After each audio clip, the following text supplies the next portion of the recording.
Ready? Mm-hmm. Let's go. This is Tales from the Tackle Shop. Oh no, I forgot what I was going to say. I was doing the ending. That's no good. I need to do the beginning. I'll start again. You're listening to Tales from the Tackle Shop. My name's Andy Page, and as always, my co-host is Mr. Melancholy himself this week, Alex Bates.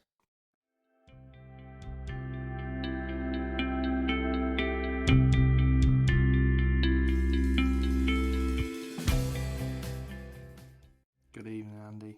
Good evening. Before we get on to other things, What? Blowouts? we'll talk about that in a minute.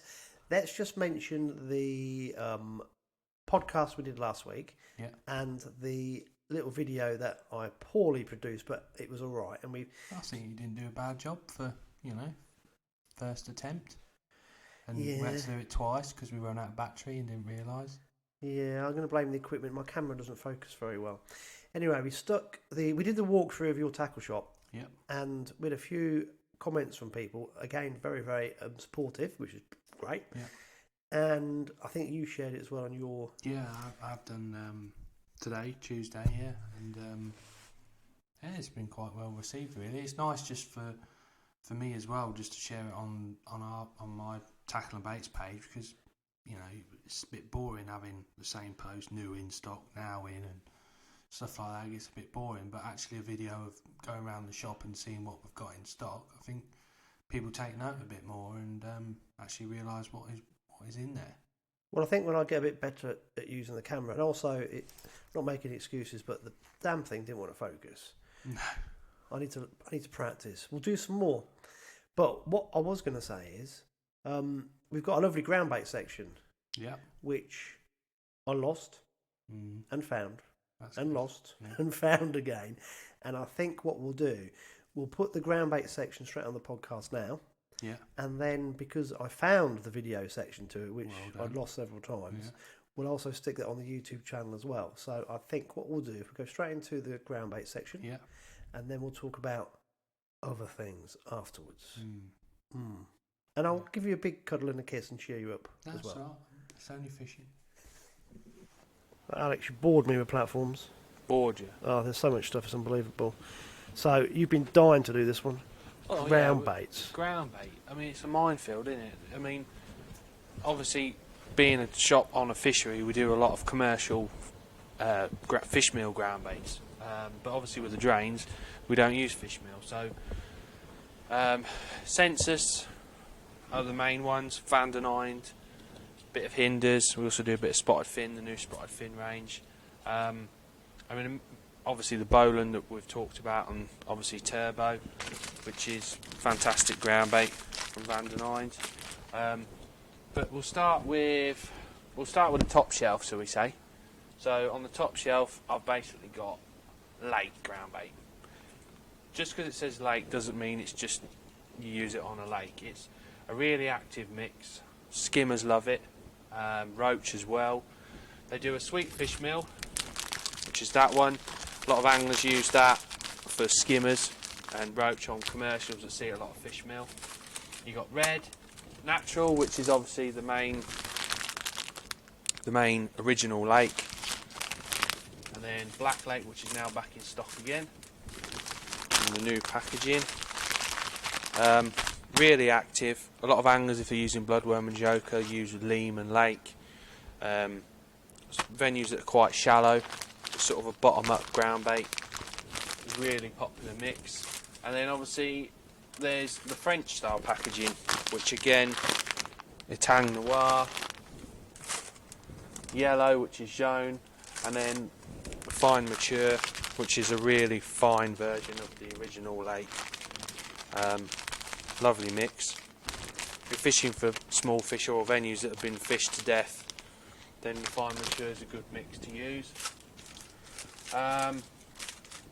Next, obviously gross Garlands, probably one of the most used ground baits on the drains. They do a fine mature, and then they do the original gross Garlands. It's quite a bittersweet ground bait. It's quite coarse. Roach love it, and it's sticky as well. So if you're fishing a venue with a bit of pace, a bit of colour, you'd go for that. and then they also do the same but in a black colour. So they're the Gross Garlands. The other mix in that 3000 range, which is very popular, is Noir. I love Noir. That is really chocolatey. It's just brilliant for roach and pommies, or silver bream, whatever you want to call them. Then you got your Canal range. So this is one of the most popular ones. It's Canal Mature, Fine Mature. Comes in a new bag now. So if it's not in a bag like that, it'll be in a bag like that. It's basically very similar to Noir, but quite finer. I do use it a lot on Benwick, March, Factory, those sort of drains. And then a normal, that's the original Canal Black. Oh, and a nice split bag. Smell-o-vision, it smells really nice. That's good. Benwick, places like that. It's fine. It's sort of it can be quite heavy but soft when you mix it up. Really popular around here with a lot of the match anglers. It's just a base mix. If you sort of had to say what ground bait would you start from, you'd probably start with Canal Black and then add something else to it depending on what you were targeting. Supreme, very good for lots of small fish. It's quite cloudy as well, so when the fish are working, feeding in the bottom, it does tend to create a bit of a cloud. That's Formula Supreme. You could even mix it wet, make a nice soft ball. So Alex, got a question for you. Yeah. You got the same mixes but different colours. One's obviously black. Yeah. One's obviously Yeah, more obviously. brown. So why the different colours? The darker the ground bait for more clearer waters, and the more coloured there is, you can get away with your browns and you know, your standard colours. But obviously a lot of anglers add these together and then add a bit of Trassix, just mix it up, and obviously it goes black. I mean, in the winter all your ground baits are normally dark, and in the summer they tend to be more sort of more natural. Yellow's quite good in the summer for bream. That's why we've got the Jaune Tang. See, it's a bit more yellow. And then we've also got some other bream ground baits that are quite yellow, like the Vandenine DS feeder. You can see how sort of that's the colouring for Hold that. on a minute. Can you see that? Yeah. This one as well, which is a bream ground bait, explosive bream. Notice how most of the bream ground baits are yellow. Brilliant in the summer, that is, on the drains, especially for skimmers when you're trying to get a bit of a cloud in your peg, like middle level and places like that. So why do you think that's important? Well, fish feel more confident in a cloud. It's like, why do the bream feed at night? Because it's dark and they feel confident. But why the yellow colour in the summer? I don't know. I mean, some people might say red. You know, everyone's got their favourites. Some venues, I know they even use Red Magic, which is there, like on the Yare, places like that, when it's really coloured, they love it. So the Yare and the Broads and that, they use Red Magic. Who knows? I mean, obviously, then you go on to like your Pastachinos, What is that? So this is basically biscuit. If you were to eat that, it's like Italian biscuit, so it's really sweet. So that one is Right, hold on a basically... minute. The lights in the shop are sending it off, so let's have a better... I don't know if that's better, is it? Probably I not. can't see it. Where is it? You can't see it in there, no. That's basically, that's a coarser version of that. That's bright red. That's like Bright red. fluorescent. That's like a pinky colour. fluoro clump. And then you got the yellow. So basically the idea with these is you just put a handful in your bream mixes. And roach mixes as well, they absolutely love it. When you catch them, you can see them spewing it up. So hold on a minute. You put this goes into your fine mix just to give it like a crunch, is it? Yeah, so it's visual. It's like with pop-up fishing for carp. The fish are inquisitive. They see a bright fluoro pop-up and they come in and have a look. Next thing you know, they're hooked, aren't they? And this, they actually eat this stuff. So you got a red, a yellow. That's a finer yellow. The sensors do. Then they do a bicolour, which is basically bigger particles. They used to use this in Ireland for fishing for hybrids because it sinks quite slow. It creates like a slow fall, and that's what the hybrids like. So yeah, It's a minefield, really, Andy. It's mental. So you might use that Italian fluorescent biscuit in your mix in the summer to try and get Yeah, for bigger bream, skimmers, roach. I've used it at Tamar. Big advocate at Tamar. in the winter. No go. I don't Too think much? so. No, I think in the winter they want. It's like when you're fishing in the winter for carp. They want sort of expanders, soft baits.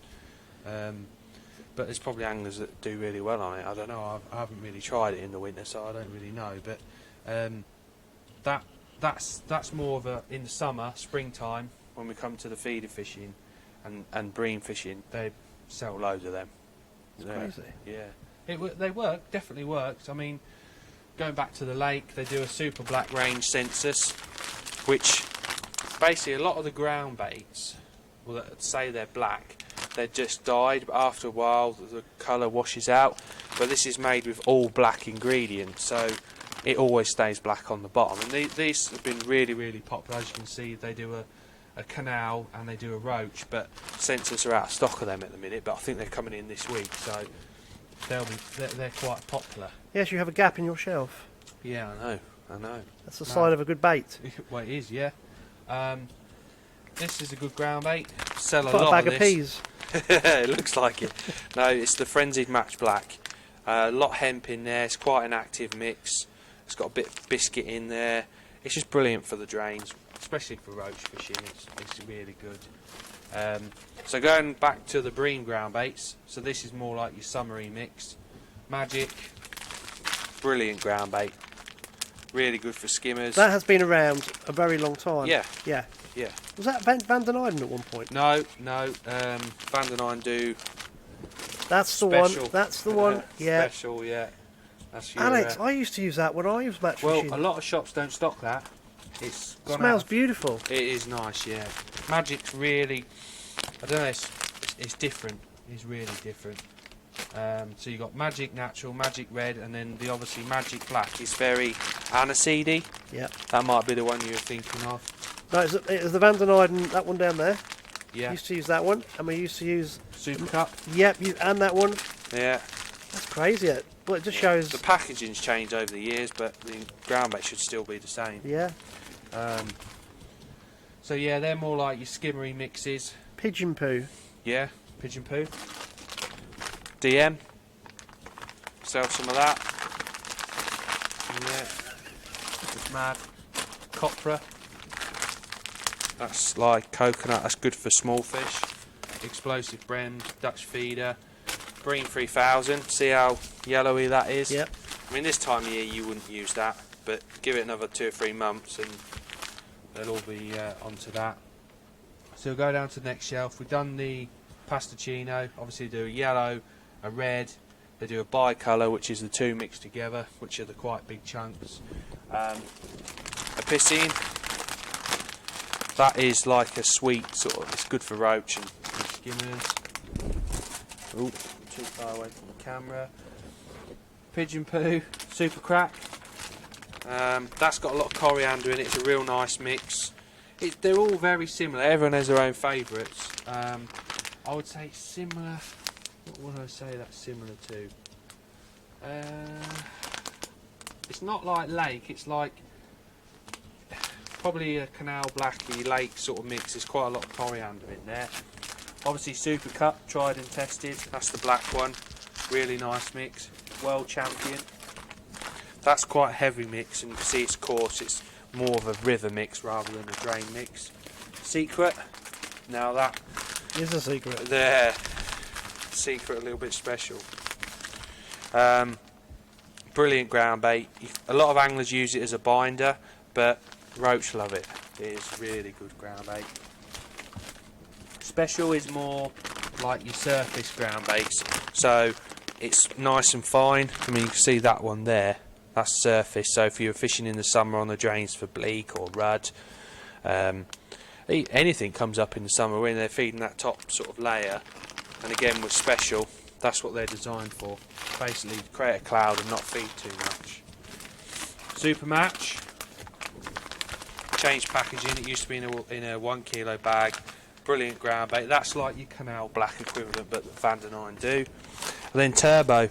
I think you could say if you had to use 2 bags of ground bait to cover everything, all types of fishing. You'd probably use G5, which very, very popular. And if it was a bit stickier, you could probably add some turbo. Those two mixes together, you wouldn't be far wrong on any venue, to be honest. Whether it's skimmers, roach, anything. And then obviously you'd have heard of this one, Expo, the old Tench favourite in the summer. That's what you'll be using with your swing tip, won't you, Andy? No, I shall use. Right. I'll use biscuit, breadcrumb, mashed potato, and all that rubbish. I shall tell you now what I'm going to use. Yeah. I'm going to use brown crumb, and I'm going to use Vitalin. Yeah. Yeah, but I shouldn't have said that on air, because that's a trade secret. Yeah. Now, aren't they? Yeah.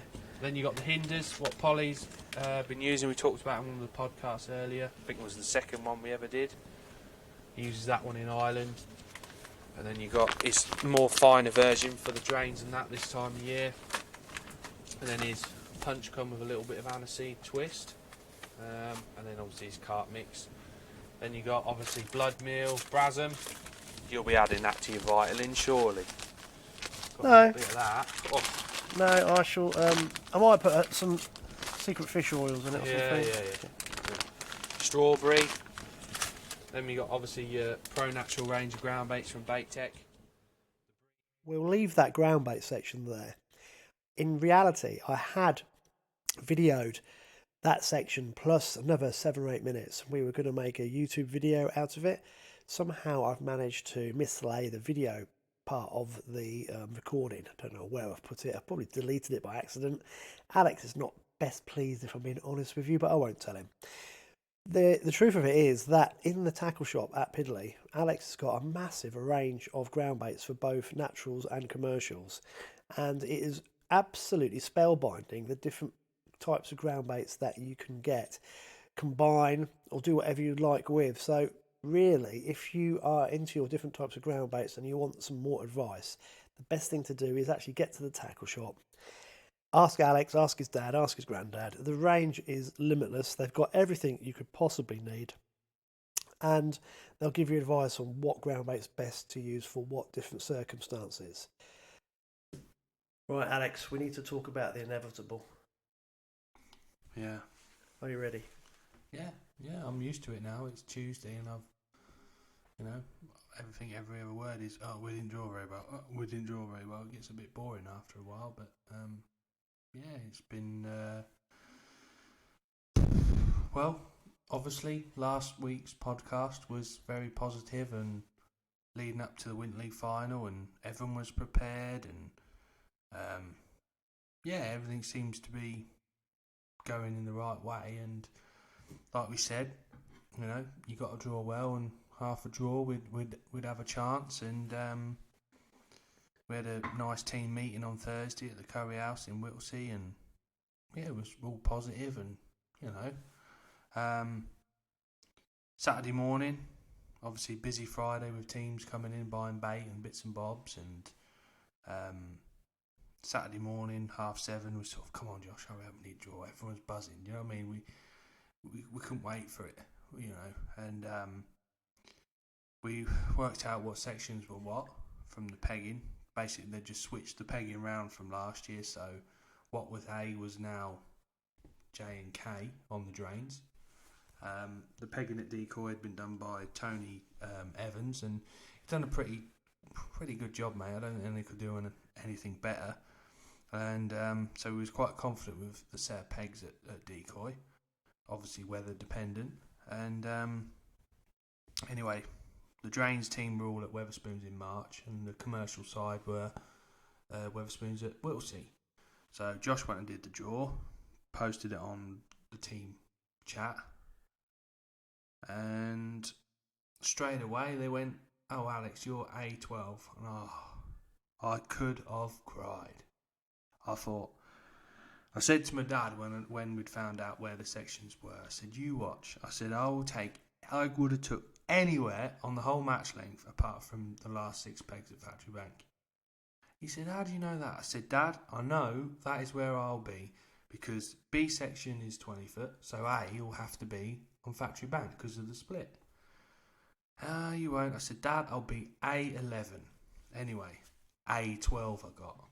I thought, right, okay, forget about it. You got to do the job for the team, beat as many people as you can. You never know in fishing, the fish swim and they could be there.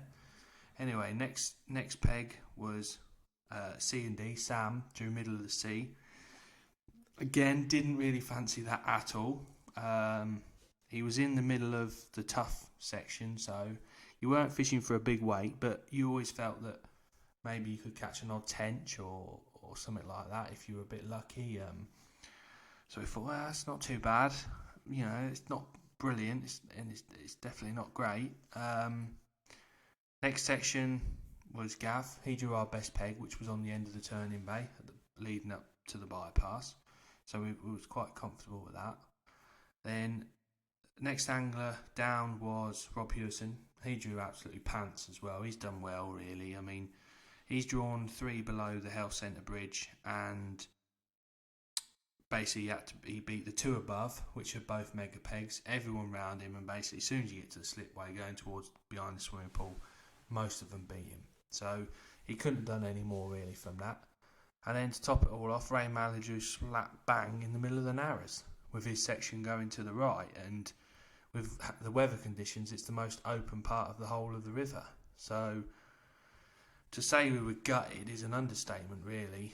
I'm driving on my way to Factory Bank, and you know, speaking to my dad and speaking to people, thinking, you know, you got to try and be positive out of it. But to be honest, I know my head was probably near enough gone before it even got to my peg, and it's devastating. But then obviously Josh said, because he didn't put up the decoy, he said, they're not too bad at decoy.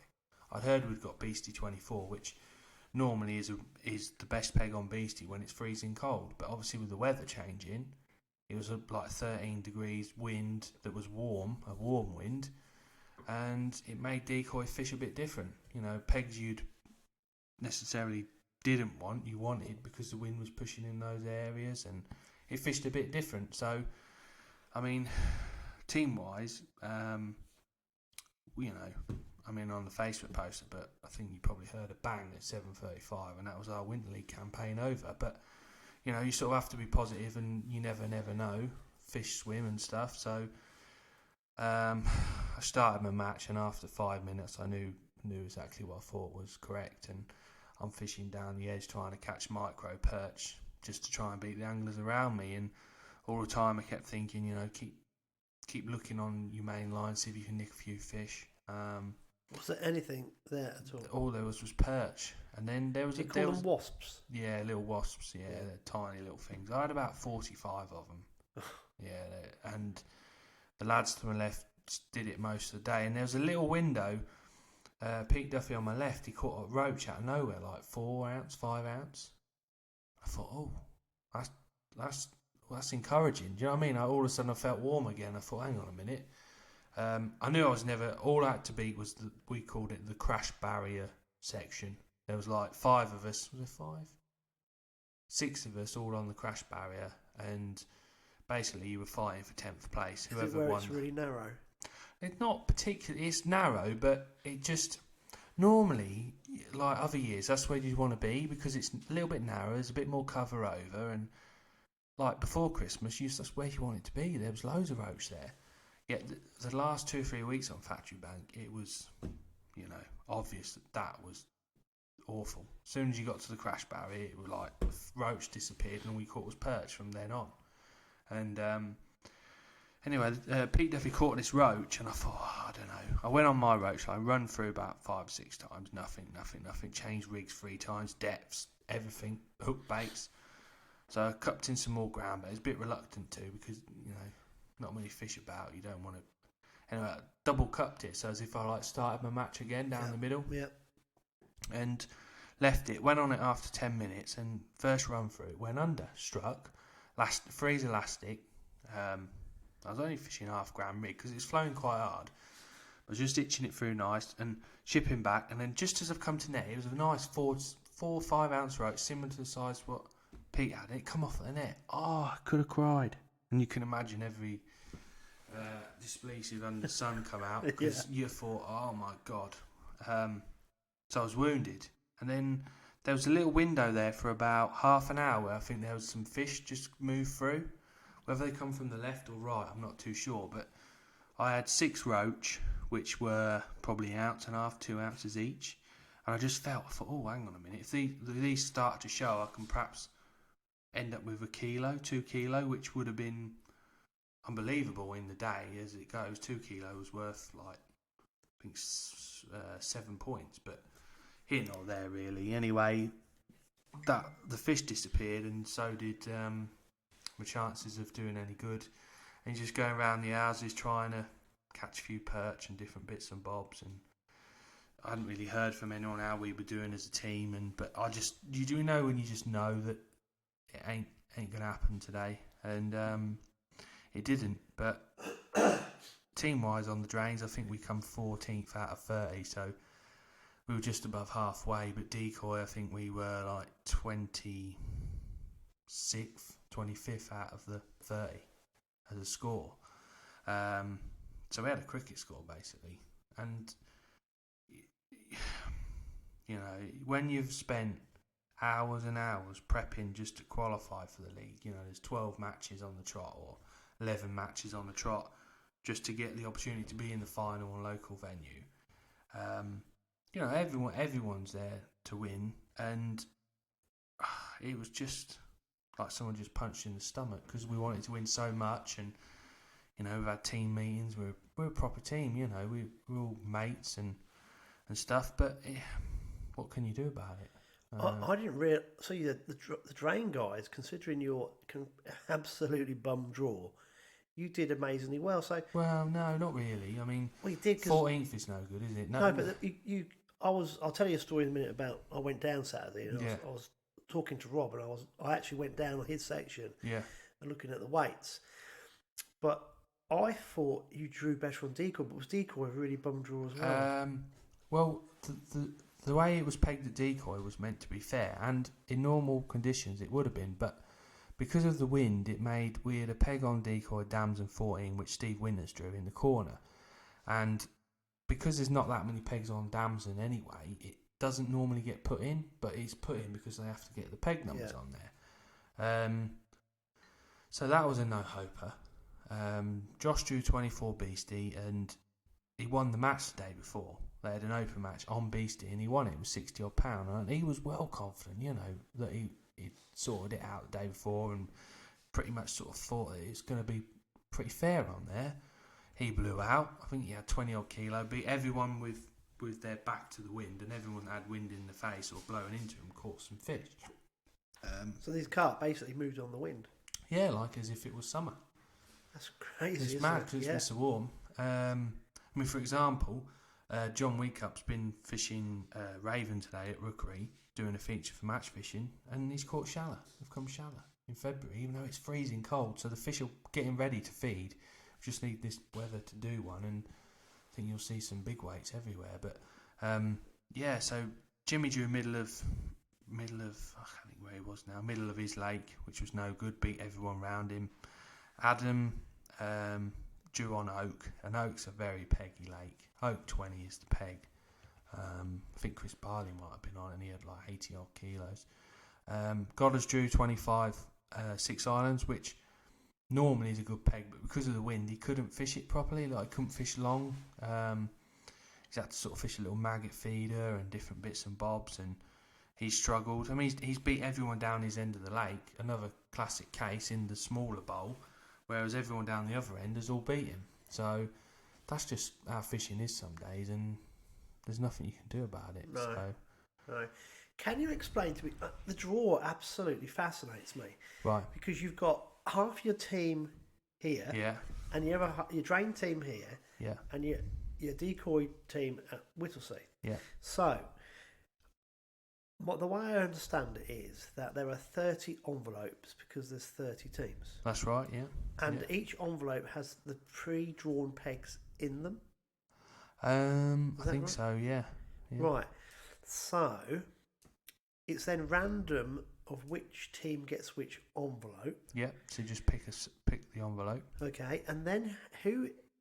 So, in the envelope, it gives you the pegs for each section. Mm-hmm. So did your decoy boys then have to sort out who was going to fish where? No. So you have a team sheet. So before the 2 weekends before the actual Win League final, the team sheet has to be in, but you can make team changes on the day. So in other years, where you've put anglers on the team sheet is where they've been placed, which not everyone's known that. So that was a thing that people were saying, and I think there's a few complaints put in. And what they did this year is they didn't announce which was which section until the morning of the match.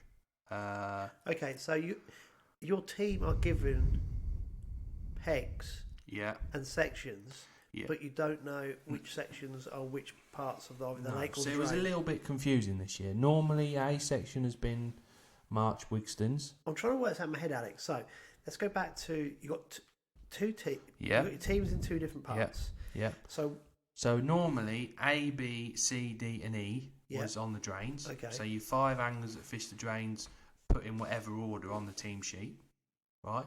So that's the 5 at the top. So you might have gone A, Alex Bates, B. Yeah. So Ray whoever Malley. was top A used to be whoever, B, C, D. And that was predetermined. You did the team? We didn't. So whoever put whatever order you were put in the list, the previous 3 years has been what sections you fished, and nobody really knew that, and certain teams had worked that out.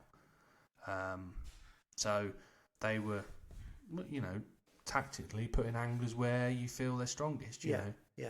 Yeah. Which, if everyone knows, isn't a problem, but when only few teams have worked it out, then it's a bit different. And then obviously with decoy it was the same. So what they did this year, so people didn't know where they were going on the team sheets, they switched it all round. And so you still filled in the team sheet? Yeah. So but when I filled my team sheet in, I didn't know that none of this had, A, B, C was, where you put it. That you just didn't. I didn't know that. I just put my team down that it was and filled it in. And because normally when we do a random draw on all our matches, you have a team sheet with all the anglers' names, and there's a bag with A to J, say, or A to K, yeah. And you put your hand in the bag, and whatever comes out first, whoever's at the top of the list is in that section. Then it runs down. So, say like I pulled out C, the person at the top of the list would be C, so it would go C, D, E, F, G. I got you. Yeah, down. So it's completely random. Whereas with the Angling Trust, they had a sheet with the names on, and they just randomised the sections up, if you know what I mean. So, I'm still trying to work this out. It sounds so complicated. Yeah. So did you fill in a team sheet? Yes. Beforehand? Yeah, 2 weeks beforehand. Then, so you was it your drain guys in the first 5 and you did? Yeah. Right, okay, I got that. So then on the day when you get your envelope, does it give you A 12, B 6? Yes. I got you. So then you have to marry up whoever's on A section goes to A 12. So I don't know how to do it, but obviously the computer all of a sudden takes it out and gives you your set of pegs. I got you. So does someone have to WhatsApp the guys at Decoy with whatever section and what peg it was? Yeah, so once you pick the envelope, they give it to the Angling Trust, and then they give you the set of peg numbers with Alex Bates, A12. Yeah. Thanks for coming. And then it says, do you know what I mean? It's like, it doesn't say thanks for coming. But pull your pants down, bend over, because we're going to give you a good old arse slapping. Thanks for turning up, boys. Well done. Yeah. But that's, and then obviously we just WhatsApped the pegs over. Everyone knows we had a bit of a chat and cried. Basically, yeah. Yeah. Yeah. Because I saw Tom Scully's Facebook post, and is he in census? He fishes with census starlets, yeah. They annihilated the drain side. side. Didn't they? They're an unbelievable set of anglers, and they had an unbelievable set of pegs. I think Ali was their only mediocre peg. The rest were all brilliant. Do you know what I mean? But they absolutely paralysed it with 9 points. I think Lee Wright won his section. Cam won his section. Sean Ashby was second in the section, beat by peg 1 on mine. But 1 to 4 is where you got drawn. I think 1 to 4, first, second, third, fourth in my section, which is what we sort of predicted before the start. Ali fished a tidy match. He come third in his section. And Hemingway does what he does, just grinds out 12 kilos from middle of Wigston's. So they're fish spot on. But then on the decoy, I think they were nearly last. They had 50 odd points at decoy. Yeah, they bombed out on decoy, didn't they? Yeah, and I know Rory Jones drew next to Godders. I don't know how close they did draw next to us on decoy, but I definitely know that Rory was next to Godders, and Godders did, like I say, won his little bit, but that's fishing, isn't it? Okay, yeah. But taking that all away, Barnsley have absolutely paralysed it. You know, they've had a very good draw, but from their bad pegs, like at decoy, Alan Scottform's managed a 6 from Willer's 13, which, as far as I'm concerned, is a shocking peg. Unless there's a few barb will turn up down the edge, it ain't very good. So, you know, they've done really well there. So they've got, how many internationals have Barnsley Blacks got in there? Oh, they're unbelievable. I don't know. But the good thing about Barnsley is you could say, right, the 5 that fish decoy, we're going to swap and you can fish the drains and swap over, and the result would probably still be the same. You know, that's how good they are, and they've got strength in depth. You know, people like Matt Godfrey, Frankie, loads of other anglers weren't there because they had the Northern Angling Show this weekend, and they're just frightening. You know, they win everything. I'm going to ask you a question in a bit that I asked Rob Hewson. Right. I'm not going to tell you what it is yet. I'm just writing it down on my pad of paper, so I remember. Yeah. Right. Okay. Let's. So your team had. I was working this out, and I'm not exactly correct, but I reckon from the draw, about 7 teams were fighting it out not to come last. And I reckon from the draw, 5 teams were fighting it out to win it. Yeah. And I reckon the rest were in the mix in the middle to see who could come in the top 10. Yeah. Because that's just how it's seen from my perspective. Now, you can't get away from angling is a hell of a lot of skill, but you need to be lucky as well. It is. That's why it's not a sport; it's a hobby, isn't it? Yeah, you cannot catch what is not there. No. Right. And people amaze me. It's like you say, "Why are you fishing here?" They go, "Oh, well, so you think you can't catch what's not there." It's yeah. I mean, the teams that are the top 3, they all drew similar areas to each other. You know, right ends of sections and things like that. But you still got to fish at the end of the day. Yeah. You know, we don't want to sound like we're bad losers or anything like that, but we're just absolutely gutted. But this is going to come to my question in a minute. Right. Okay. So let's go back to Saturday. I actually walked along part of the Old Neen section, and I wasn't expecting to see what I saw. I just thought there'd be anglers about and that'll be it. But there were so many runners. Bank runners. There were so many people who were supporting the anglers. I was absolutely blown away with 1, how many people were helping.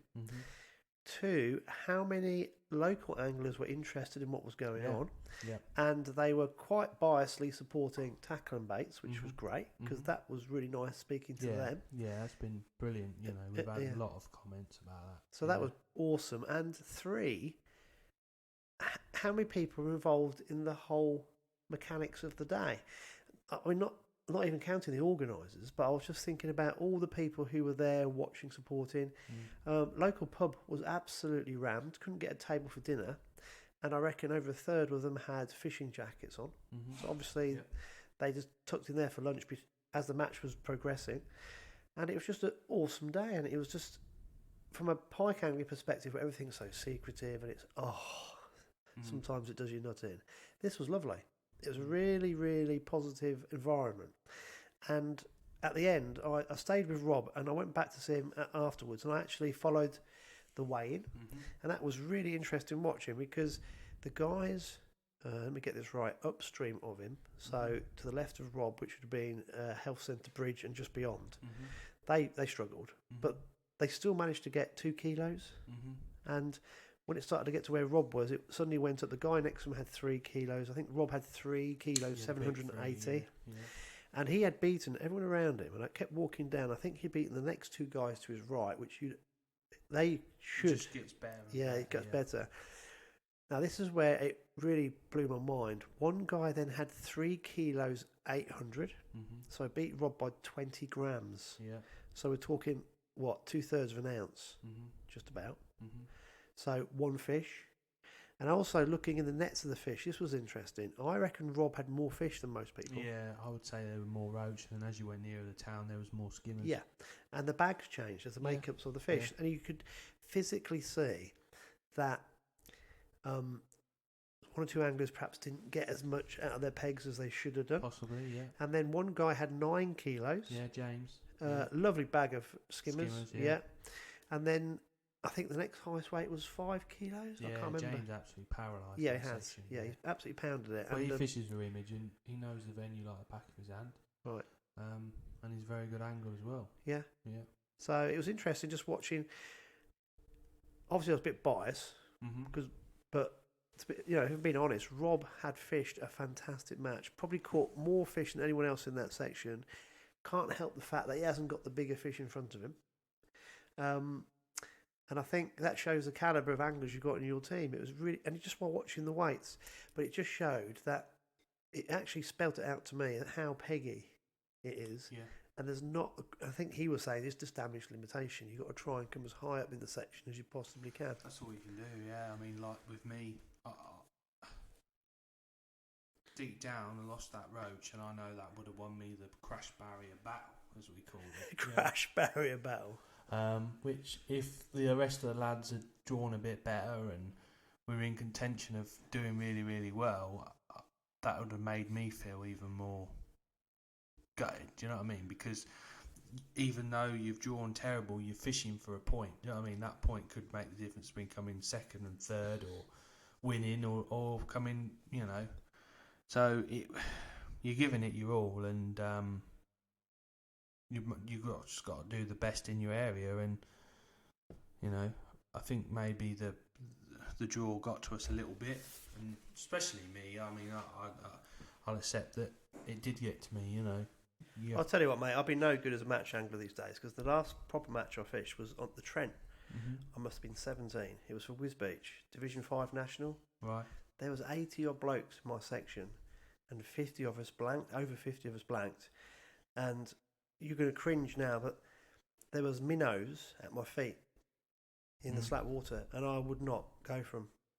No, I flatly refused. Yeah. There was loads of them. Well, and that's what everyone in the section did who got points, fish for these 26, size 26 hook squat for these minnows. Yeah. And I just kept chucking this feeder out, and I thought, I'm not doing that. Yeah. I just one decent chub, and I've won this. But that was, see, a team event, I'll be no good in a team event, because I was just going straight out, I'm going to win this section, because the Whiz Beach guys were the runners for that section as well. And they came and spoke to me as my tip went boing. That was the only bite I had. You couldn't return it, but I thought to myself, I don't want to match fish if it's like this, because to me it's like you want to try and catch a decent fish, but you guys are so in tune with the whole match ethos that you get to your peg and you just have to try and scrape out of it the best you can. Yeah. I mean, that's team fishing, isn't it? Yeah. You're there not just for yourself. You're there to do a job for the whole team, and if it means catching a minnow to avoid a blank or coming, then that's what you do. Yeah. I refuse flatly to I thought, I'm not doing that. Yeah. Stubbornness of youth. I was fishing for these perch on a top kit down the edge, and just sums my day up really. I was fishing down there, and the wind's horrendous as well. You couldn't loose feed because 1 minute the wind was blowing in your face and it was downstream, and you're trying to control a rig next to these weeds, trying to catch a micro perch, and the line's gone round like a weed, so I've sort of I've snagged, and then I've done the old schoolboy error and just like pulled it, and it's come straight through and gone. The bristle's come straight in my finger. All that was left was the bit that was attached to the body of the float, and I didn't even feel it go in, and I'm thinking, right, that's got to come out, and I'm pulling it, and I could see my skin like, it was horrible, but that just summed my whole day up really. You harpooned yourself. Harpooned myself with a fibre bristle and an MP1. Yeah. Never mind, But right, this is the question I was going to ask you, because obviously I watched this weigh-in, and I was talking to Rob afterwards, By the way, I like his motorised cart. What, the one that he had re-welded this week? Yeah. He's a carp angler in disguise, isn't he? He's a tackle tart, that's what he is. And because he's been match fishing for an awful long time. He has, yeah. Brilliant match angler. But I was saying to him, so we were talking about these top teams and they had internationals. So I said to him, what makes them that much better? Because he said they are that next little step above. It's very difficult to get on par with them. And I said, well, what makes them better? So I know his answer. Right. So that's my question to you. You said about Alan Scotthorne getting these extra fish out of decoy. In your opinion, what makes them just that little bit better than the really good match anglers? Mentally, I think there's a big difference. You know, they're very, confident in what they're doing. So that helps in any sport, in whatever you're doing. You know, if you're mentally sound, that, you're halfway there, aren't you? You know, but they're just quicker at sussing things out than anyone else, and that watercraft basically. And there's loads of different things. Some people are better at certain things than others, and some people are really good at, say, a particular method. But these boys, they're good at everything. Do you know what I mean? Whether it be chucking a feeder, they could all do that. Fishing a whip at 5 metres, catching 600 bleak. Fishing for carp on, flat floats on a river in wherever. They're just switched on to it, and some of them are full-time anglers, but not all of them. Most of them have got jobs like anyone else. They're just better, Do you want to hear of Rob's? Yeah. It's very similar to yours. Yeah. In one respect. And he was saying, he said he thinks a lot of these top anglers fished at a lot earlier age. Right. So he said he thinks that when you're really young, you pick up so many more skills quicker. Yeah, I think, it's like you fast track to the top, aren't you? If the information say for example, I don't know, your dad's Alan Scotthorne or whoever, when you're growing up, you're taking the right information from the start. You're not getting fed, duff information. You're getting the best information you can. But also, you said about them being able to use different techniques, and that's exactly what Rob was saying. That because they have got exposed to at a young age using different techniques, maybe not at a very high level, but just using a waggler, using a tip, using a pole. Yeah, they can remember. They've got it. Yeah, it's not a skill they've got to learn in their teen years. They've learned it when they're younger. Well, when you're catching fish as well, I mean, me and Rob have had this conversation about our winter league. Because it's a good winter league for catching fish, you learn. If you're not catching anything, you can't really learn anything, can you? No. So, with commercials and stuff like that now, a lot of the anglers, young anglers that are good at everything, do come through commercial fishing as well as natural fishing, because they're always catching fish. And, one venue you go to is totally different to another, but it all relates, and you just learn. Sure. Let me tell you, you and him are very similar in what you're saying. He also said that these top-notch anglers, they tend to remember when they were in a similar situation in the past, right, and what the outcome was, and what they did, what worked and what didn't work, and they're very quick at tuning into what works. Reading the water. Yeah. And it comes. And I think he also said one last thing, which I really believe, is that I think when you're really young, and bear with me here, I think you are more instinctive. And I think as you get older, society tends to drill it out your head a little bit. You have rules and regulations. You must do this, must do that. But when you're a really young angler, I remember times when I'd be fishing and I just moved. And I couldn't tell you why. It'd be no fishing knowledge at all. Just think, I want to go there. It's amazing when you moved, you started catching fish 300 yards from where you first sat. And I think when you get older, become an adult, you become a bit, I don't know. Set in your ways. Yeah, set in your ways. And I think sometimes you have to kind of stop being too logical and just let instincts take over. And if you can let your instincts take over, it's amazing how suddenly you tap back into what you should be doing.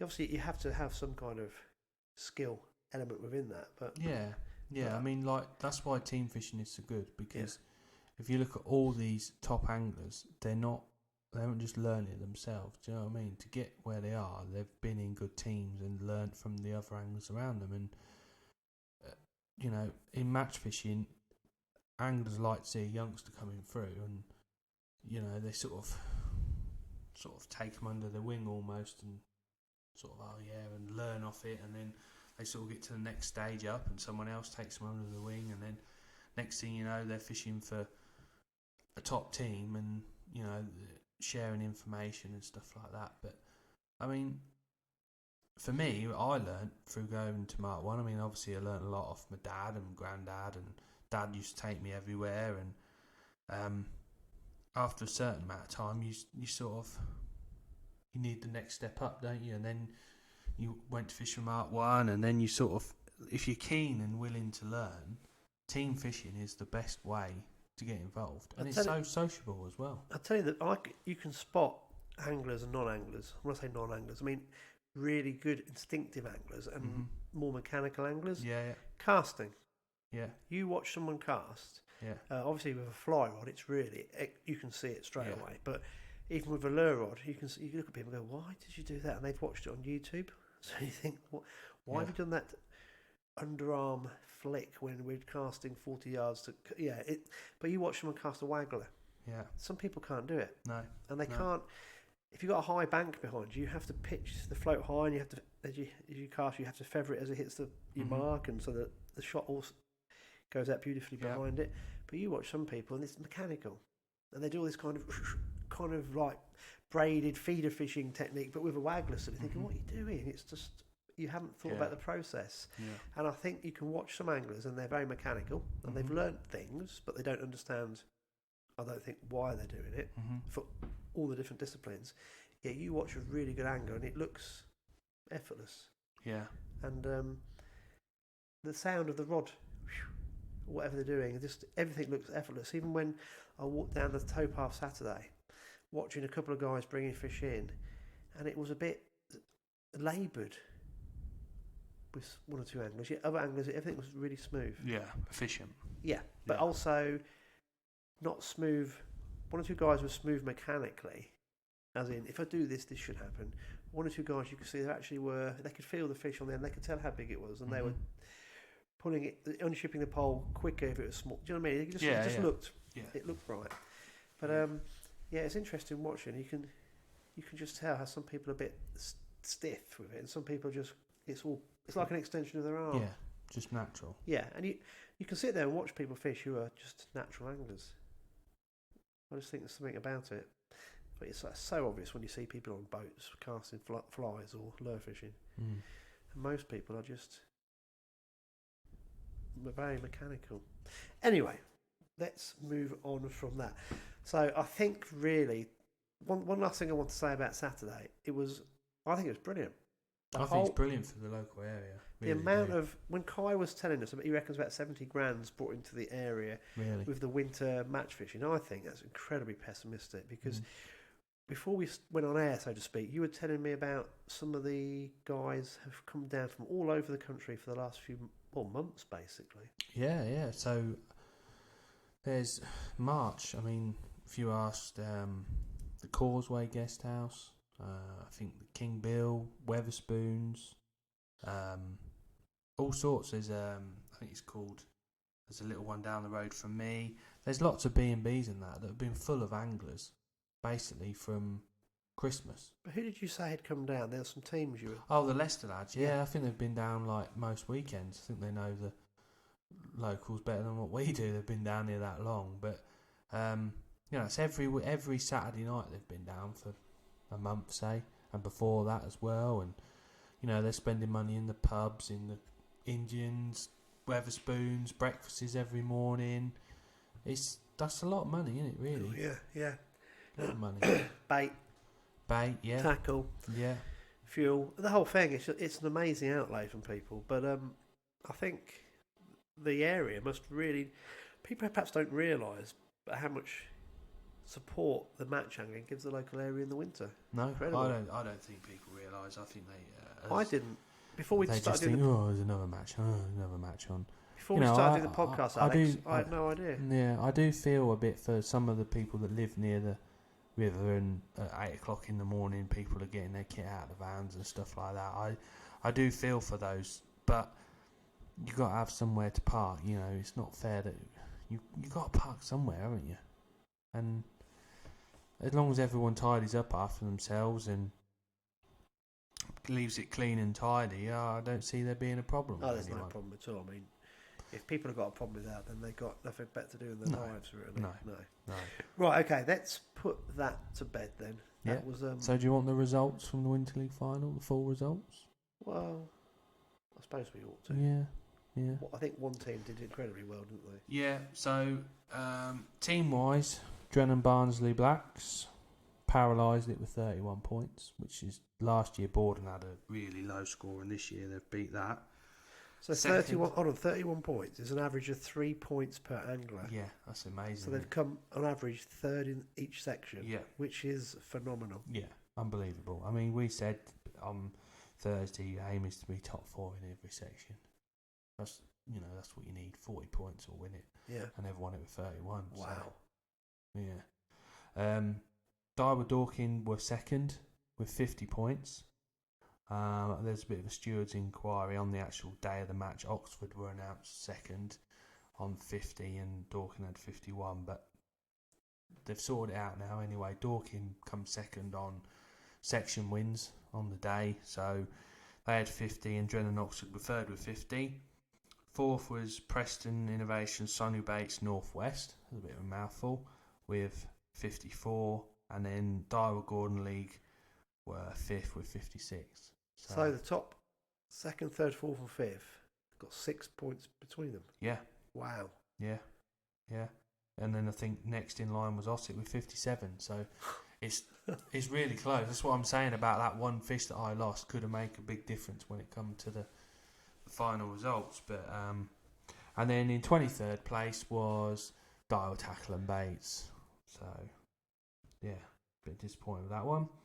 Moving on, individual wise on the drains, Will Freeman, Barnsley, drew peg 5 on the 20 foot 2 from the bridge. He's had 13 kilo, 140. I think he's fished short all day. Well, that's what you do on there, and fished mega match.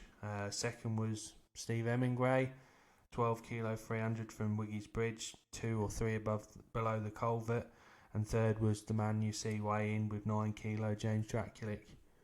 So in the whole, the drains didn't fish very well. I was expecting a few more bigger weights from the 20 foot really, but I think the wind made that very tricky.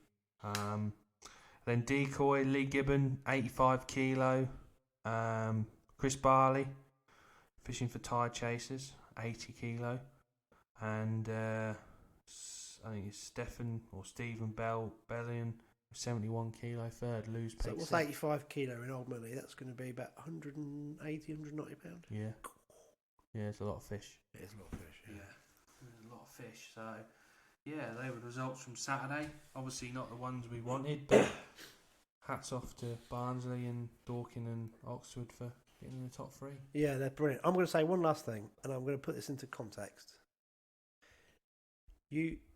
You've got to field all these calls in the tackle shop this week, and people going, "What happened?" Yeah.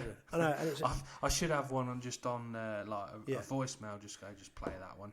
I know your pain. I did the World Predator Classic this summer, and I had a phenomenal boat partner, Eric Edwards, with me, who is fished for England team manager. Mm-hmm. To put it, I was super confident. It was on Grapham, and I did know Grapham really well. Hadn't fished it properly for quite a few years, but was so confident. We went out on the Friday again. I've been doing a lot of fishing's the wrong word. I was doing a lot of work with the sonar on it. We had a really good game plan. Went out on the Friday. Got completely misled by we saw fish in areas where we hadn't found them before and thought we got an absolute red letter day on the Saturday because we thought no one else has clocked this. Saturday came and we completely destroyed our whole 2-day event on the Saturday morning. We never ever caught up, and I think we come virtually last. I was so embarrassed because I was thinking we're going to win this. Top 3, top 5 minimum, top 3. And we were nowhere. Absolutely nowhere. And it's worse because we weren't drawing pegs. We could go where we wanted to, but made some massive mistakes that completely threw us out for the whole 2-day event. So I know what it's like. It's like you feel like you have to justify it, but it's fishing. And you can't. It's just one of these things that happen. And over a period of time, the good anglers will always come out on top. The problem is when it's a one-off, sometimes it's really difficult if things don't go your way to actually get the results you want. So when I saw your dad on the towpath, I just thought, you guys have got no chance. No chance at all. That's just the way it goes. I think all you can do is do it again next year, qualify for the final. Yeah, I mean, it's not easy to qualify for the final in our league, It's going to be... But you have got a team of very strong... You've got a very strong team of very good anglers. Yeah, we'll go again, and got the Hayjack to look forward to this weekend. Are you winning that so far? We are, but like I say, need a good draw. Anything could happen. And so one of the teams is top and the other team is third, so all got a chance.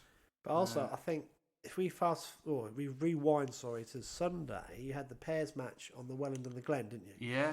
So I didn't really feel like fishing, to be honest, so I felt a bit sorry for Ali because he was a bit of a high, because obviously Starlets had done well on the drains and obviously not brilliant on decoy, worse than us, but so it was the pairs match on the Glen and the Welland. The Glen has always been underrated, really, as a venue. It's always been in the shadow of the Welland because of the big weights of roach and stuff. And as a venue, the Glen, you can park behind your peg. It's sort of 13, 14 metres wide. Always flow on it. Always got a bit of colour. Excuse me. And it's just nice, steady fishing. And so Alice loves the Glen, and he said, well, I'll go on the Glen, you can go on the Welland. So I was like, yeah, whatever, not really bothered. They drew me on the boards, and I said, oh, how come you draw me there? That shit there. Anyway, it turned out that I was in the best half of the Welland by a mile, and I just couldn't string any numbers of fish together. I couldn't catch on the bread. It's as if like the fish had seen too much bread and shied away from it. You'd get little runs of fish and then nothing. And in the end, I fished a groundbait and pinky match and managed to catch a few fish, but I was too far behind. And I had 13.6 pounds, just catching spells. You'd really well for 20 minutes and then sit there for half an hour, not a bite, and you just think, oh, you're looking around and some anglers are still catching. But that's the Welland. I think it's always been very peggy. You never quite know where they're going to be. Some pegs are full of big uns and some pegs are full of little uns. Some pegs are full of perch and some pegs have got otters in. It's just one of them venues. It's never been a fair venue, but where is? So I ended up coming 6th on the Welland. Bit disappointed really, because Ali's rung me after the match. How you get on? I thought, oh, you've obviously done well then. I said, oh, I've done crap, mate. I don't know. I can't think I've beat anyone that I can see. I've done terrible and I couldn't catch and all the excuses under the sun. And he said, oh, I reckon I got £20. I was like, really? And he said, yeah, I got £20 and Swino's got £20 next to me probably, and this and all that. I was like, oh God, I've let him down. I've let him down. Which normally happens to me in the pairs thing, doesn't it? Bit of a rule of thing, really, isn't it? And anyway, weighed in, come back. He's won the Glen. I've come 6th, so we've got 7 points. So was working it out, and then Rob Hewson was 3rd on the Welland. He drew the MPEG 2 to my left, and John Price fished a match of his life, and he was 3rd on the Glen.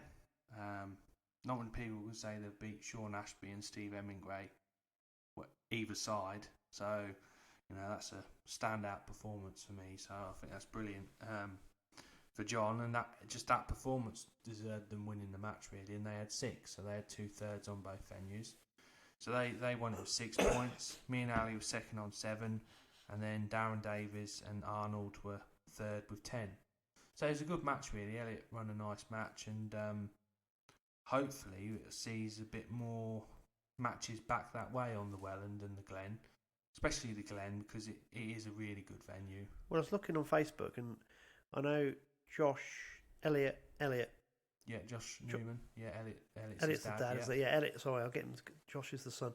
Elliot was asking questions about running matches next year, and there were people were putting, positive comments. There was loads of comments about it, so that's pretty good. I mean, there's, people spoke about it after the match, and people saying, it might be something different from the Hayjack and stuff, but it doesn't need to clash with the Hayjack. It never ever used to.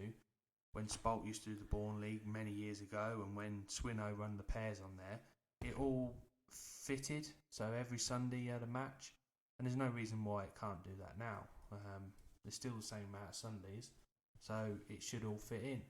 I like the pairs format because, one angler being on the Welland, one being on the Glen, or if the Welland's pants, or vice versa, you could put them both on there. And I think the last year that it was run, me and Steve Slater won the pair, so it'd be nice to do the pairs again. But I don't know. I think teams of 4 seems quite popular, 2 on each. But I think the key thing is not to have too many.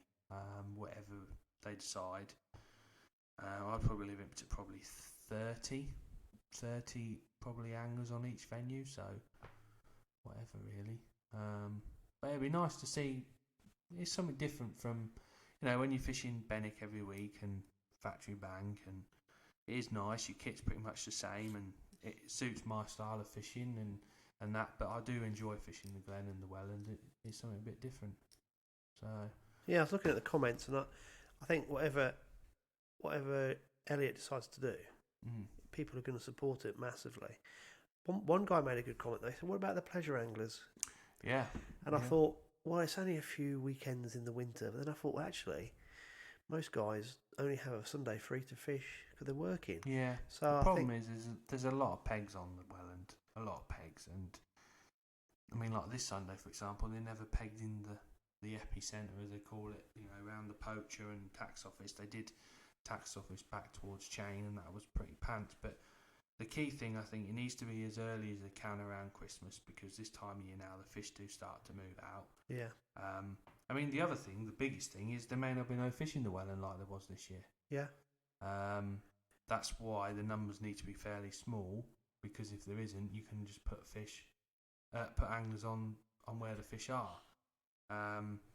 So there's all sorts of things to consider, but like I say, it'd be nice to see a decent little series on there. Well, match angling in this area is so strong; it's incredible. It's really. I think it is. I think more people are. I think obviously the podcast helps, and the Winter League final, and more people realising what we've got to offer definitely does help. But there isn't many youngsters coming into match fishing. I don't know what we can do about that, but it's getting the older anglers back on the bank again, definitely. Yeah, and I've seen a few old faces just even Saturday when we were just walking through town. It was really good to bump into a few people haven't seen for a very long time.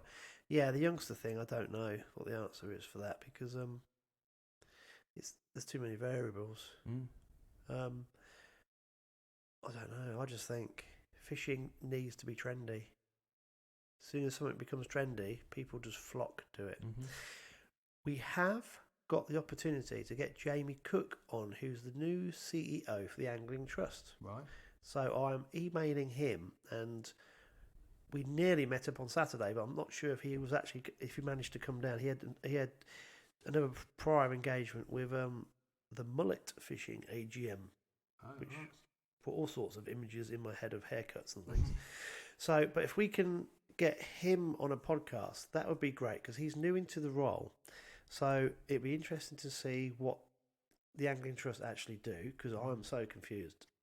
Yeah, I always think they should go down like the local environment agency, how they're sort of showing images of what they're doing and where the money's being spent and stuff like that. And I think they do get a lot of Angling Trust, and some of it is fair. Most of it is fair. But I couldn't tell you what they actually do. But could you? There's no sort of thing saying, "Oh, look what we've done today."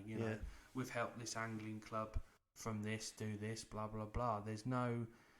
But I was thinking from the youth perspective, getting kids back into the sport and making angling trendy. I'd have thought that's got to come under the remit of an umbrella organisation like the Angling Trust. So when we get him on, we can get lots of questions to pose to him. And I know, talking because Pete Emery's been the catalyst for all this. Pete's absolutely brilliant. And this guy's new into the role, so it'll be interesting to see how he's going to develop the role further. And like I said, when we get him on, we can ask him these questions. And maybe if they use really positive film star looking role models like yourself and myself and pay us millions, we could make it trendy. A bit like our YouTube video. Yeah. What's in my cup of tea? I don't know. Yeah. Oh God, it's getting late, isn't it? Yeah, my mind's gone on overdrive again. Dear me. Do you have any other match results? I don't. No. Have you come out of your little sulk now? No. It's a hard one to take, mate. And yeah, everyone says, it's just fishing and stuff like that. But I know you it's guys. What you live for and breathe for. But you've spent so long. Yeah, everyone preparing. has. You know, I know. But I mean, I feel for some of the teams that travel down from Durham and all here, there, everywhere. You know, and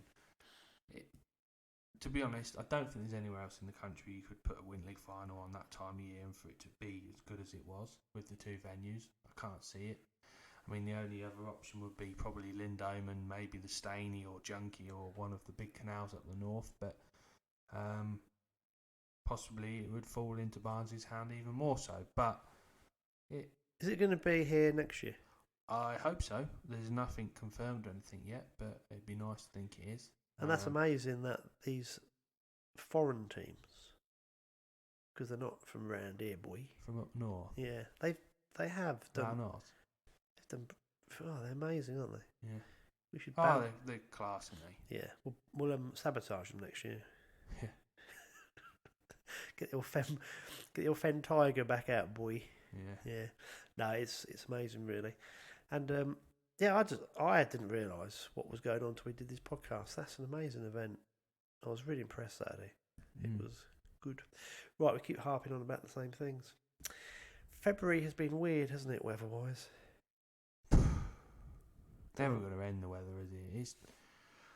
I mean, obviously in the game, the Winter League finals helped me massively in the shop. You know, a bit of revenue and new faces and stuff like that, which is great. But I was thinking fishing-wise, the fishery-wise has been, apart from the regular Saturday and club matches and every Saturday and Sunday, pleasure anglers are non-existent. It's just been pants this winter, really. It's been really pants, but I'm sure some of the fishing manufacturers have got a lot to say. Some may say they're busier, some may say they're down, but the rain isn't good and wind is not good. Because the waters, I don't think the fish know what they're doing because they have all this coloured water coming through. Then it finds down. Things start to happen, and then more rain, wind, and it's cold. Yeah, it's really, really cold. I mean, it's not cold as in frozen, but I think I was watching somewhere. One guy reckons that like the pike are spawning. I'm thinking, no, they're not. I don't think. Well, they should because it hasn't been cold. They should have started in some of the drains, but I haven't seen any kind of evidence of this happening at all. And the odd fish I'm catching, there's no eggs in the bodies yet. Right. And you're thinking that water temperature has been relatively low for quite some time. And it just seems to be knocking all the fishing on the head at the minute. February seems to be a bit of a pants month for everything, really. Nothing's kind of like happening. February seems to be the month where we get a consistent amount of weather, doesn't it? You know, like the other year it was frost every day, clear sky. It was cold but nice. And then this February it's been windy and raining, which, I mean, for the fishery point of view, we can't get on and do platforms because of being in the fens. Everything erodes with the wind. I mean, some of the pegs on Jay are now 17 metres where it's got that wet, and then the wind's eroded the bank. And, really? Yeah, it's made little shelves on the far bank, and I mean, there's a lot to do around the lakes before the weather starts again. So it's just very frustrating. You can't take your JCB round without making an absolute mess everywhere. No. But then on the other hand, you've got the flooding. I mean, I see a video at Larford, poor old Phil there. He's got all his 20 years worth of fisheries that he's grown there, and they're probably all going into the River Severn. And that, absolutely devastating.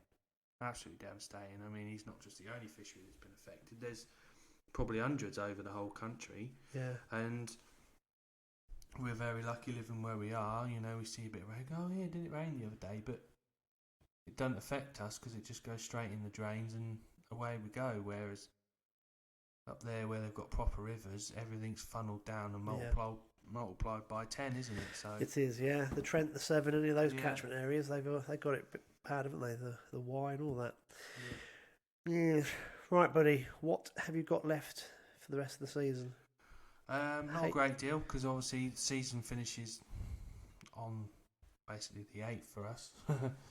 There is a match on the last day of the season on the Saturday, but I'm not sure if it's on the Glen or the Welland. But this Sunday is the last round of the Hayjack. Again, obviously that was cancelled short because one round short because of the weather.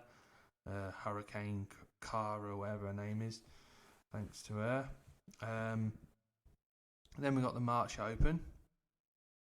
Then that's it. And then end of March we've got the Census Challenge, which is on Gloucester Canal. So I'm not looking forward to that one. Well, I am and I'm not. I am looking forward to it in a weird way because it's very hard fishing and different. You know, international rule style matches, Bloodworm and Joker, and there's 30 odd teams of 5, which are going to be very strong teams of 5. Can you only bait up before the match? Yes, you have a pre-bait period. 10 minutes before you can put bait in basically with 2 hands. You can keep putting bait in through the match, but you're only allowed to make balls with 1 hand, so you can't make big balls of ground bait and throw them in. So it'll be interesting to see how that goes. There's 5 of us from the team going up and having a bit of a crack at that. And then by the end of March, hopefully the weather's good and business is booming, and I do a little break to Tamar. I always look forward to that. Do the May 3-day festival. That's really good fishing, that is. Really good. And then before you know it, June's here and I've got a little 2-dayer on the Broads, and I've got my Fenland feeder pairs again this year. Hopefully get a few more pairs. I think each year it seems to be growing and growing, and it's something a bit different because in the summer the drains are predominantly choked with weed. So that's why we picked the middle level. It's wide, it's deep, you can chuck a feeder, you can park behind your peg. The fishing's not particularly brilliant. Well, it wasn't last year, but the year before was awesome fishing. Lots of skimmers, sort of 10 to 16 pound of sort of 4 to 6 ounce fish, and bigger, up to a pound, odd bream. Whereas last year there was just an odd peg that caught a big weight of bream. So, you know, if your lucky days in, you could have a real big weight. So. Yeah. When's your Census Challenge? So the Census Challenge, the actual 2-day event, is the 28th, 29th of March, last Saturday, Sunday. And then the weekend before is the Gloucester Champs, which we're all going up to have a bit of a practice for that. Well, the weekend before I'm in Sweden, so that'll be the podcast sorted for that one. Yeah. For anybody that's interested. But the 28th, 29th, you're getting out of this. That's our litter pick weekend. Oh, really? Oh, you bugger. So I didn't realise. You did realise. So we're about a month away. Quite a few people offered to help, so I'm not sure if we can do the Saturday or the Sunday yet. I'm thinking of the Saturday, the 28th, but I'll confirm next week. So if we can get some people to volunteer, we'll go and pick up the plastic in March and just out of March. So if we can get that cleared up, that would be great. I will try and organise something at the ship in for afterwards, so you're going to miss out on that. Might have a few beers. Maybe do a different day. No, you're not invited now. You can go down to do your census. Kai gets out of it as well, you know. Is he doing the census as well? Yes. Yeah. Rob, everyone's there, so you're going to lose a lot of litter pickers. So maybe have to reschedule that one. We'll do it again at some point. But no, that's the plan at the minute. Right. I think we need to draw this to an end. Yeah, I think everyone's going, don't you go on about being a draw. Anything else you want to add, Grumpy? No. Just well done to everyone that fished the Winter League final and everyone that made it happen. Done a great job. There's always moaners about everything and always ways of improving it, and I'm sure they can address the situation this year if they do come back to the drains. And I've really enjoyed fishing the Winter League. Shame about the outcome, but that's fishing. Go again and get on with it. I think you're spot on. Also, it is really important to mention the organisers because they must have put in so much time getting this sorted out. It's brilliant. Right, let's bring this to the close then. So this has been Tales from the Tackle Shop, a Fenland Fishing TV production.